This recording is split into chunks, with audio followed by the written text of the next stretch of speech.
Welcome, boys and girls, to another episode of Growing Up, the show where key moments of our lives and the lessons we learn from them shape who we grow up to be.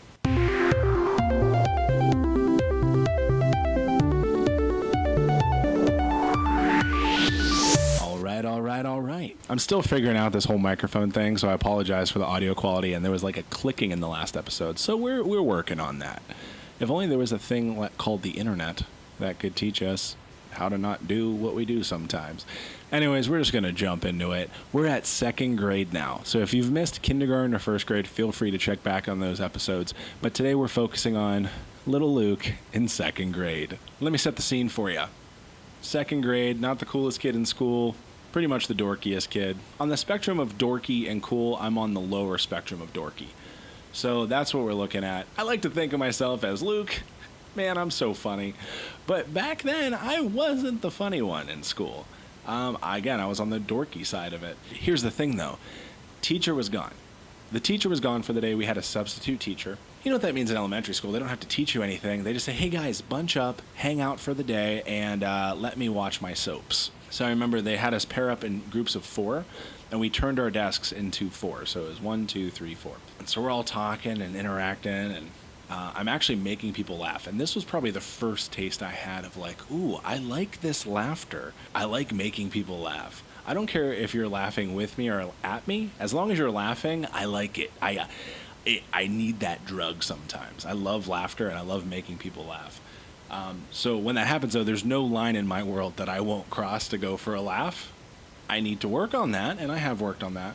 But in second grade, I'm like, this laughter feels really good. So I'm going to keep going, and I'm making these second graders pee their pants laughing. Not really. They didn't pee their pants. I need to clarify that.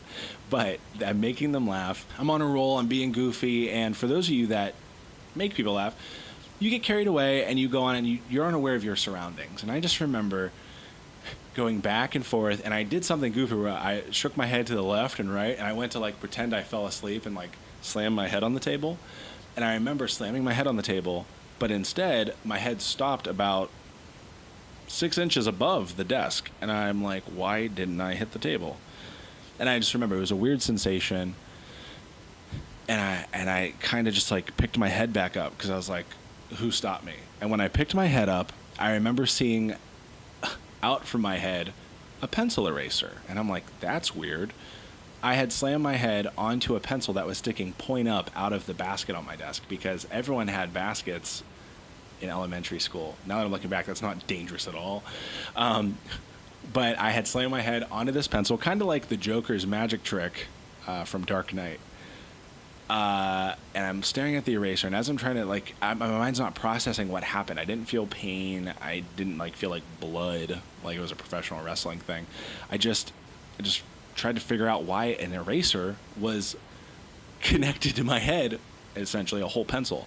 And as I'm processing it, just like a movie scene, and this is why I think a trend you're going to see is I always look at life like movies, and this was like that. This was that scene where I'm looking at the pencil, and like all of a sudden I moved focus to the substitute teacher that was standing on the other side of the room, and I remember she looks at me, and she just screamed, "Ah! We need to get you to the nurse." She didn't know my name. She just knew this kid needs to go to the nurse. And I'm like, okay. And I'm like shocked now at this point because I'm like, there's a pencil in my head. And it's not hurting, and maybe it was shock. I don't know. Again, I'm looking back on second grade Luke.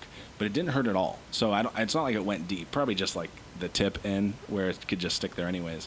But we go to the nurse's office. We go to the nurse's office, and I remember the nurse just kind of put her hand on my head.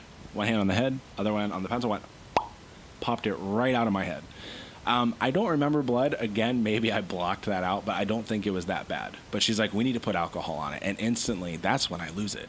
Because my whole thing is, my mom says alcohol's bad.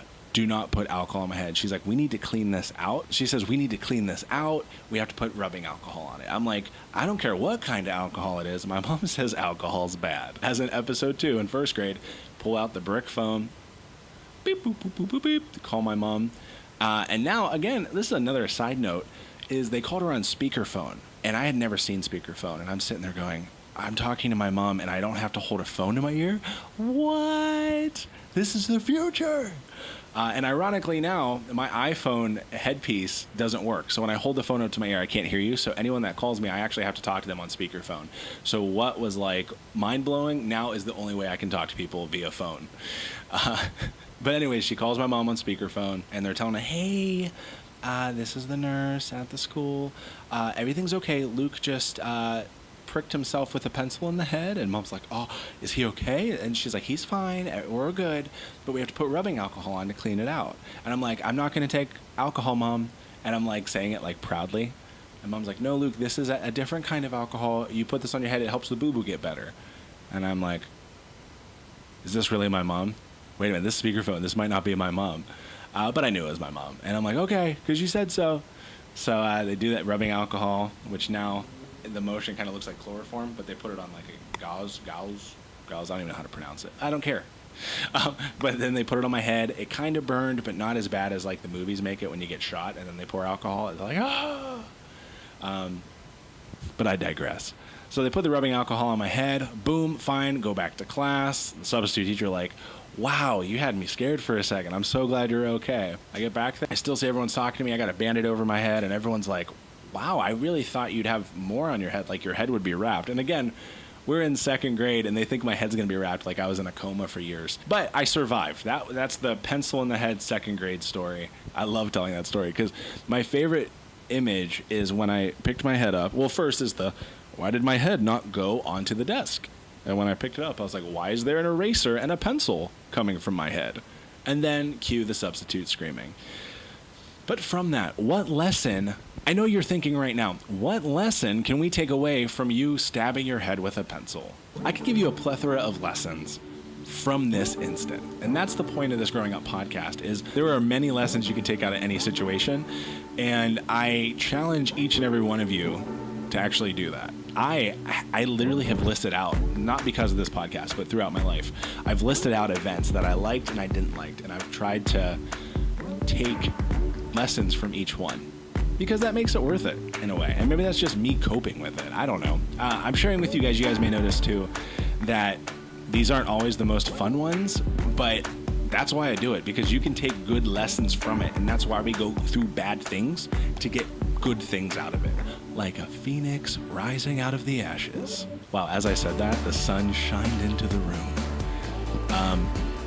But with this, what can we take away from it? One, be aware of your surroundings. If you're gonna trip and fall or slam your head on a desk, one, make sure you don't have anything sharp that could impale you. Two, don't use a pencil basket. And if you do, put it face down, because it's better to slam your head onto an eraser than the tip of a pencil.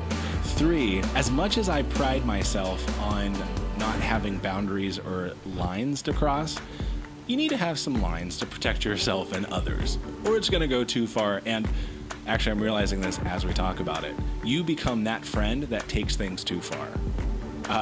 For New Girl fans, Winston Bishop and his pranks, classic prank Sinatra, they go too far, and you may be Winston Bishop. Now that I'm realizing that, I am that friend that takes things too far. And apparently, not alcohol is all bad for you. Some of it you can just put on wounds. And the thing is, there's no magical ending to this story. People didn't come up to me years later and say like, hey man, remember the time you had a pencil in your head? Actually, like, no one remembers it when I bring it up to them. Maybe it's just for me to take those lessons away. But what it comes down to is things happen to us when we're young for a reason. Things happen to us when we're old for a reason. You just got to learn to deal with it. Look for the lessons. Look for the laughter. This was actually, the pencil in the head incident was my go-to stories in college when I didn't know people. That's kind of how I introduced myself, as an icebreaker type thing. So you take the good with the good, the bad with the bad, the bad with the good, and the good with the bad. And that's how we get the Growing Up podcast. I almost, that's why. Okay, I remember now. Let me rewind. This is old man talking. One of the girls I liked from like kindergarten to 7th grade was in my 4 group, and I was trying to impress her, and I was just being over the top goofy, and then I slammed my head and stabbed it with a pencil unintentionally. Love hurts, man, but I guess that's just part of growing up.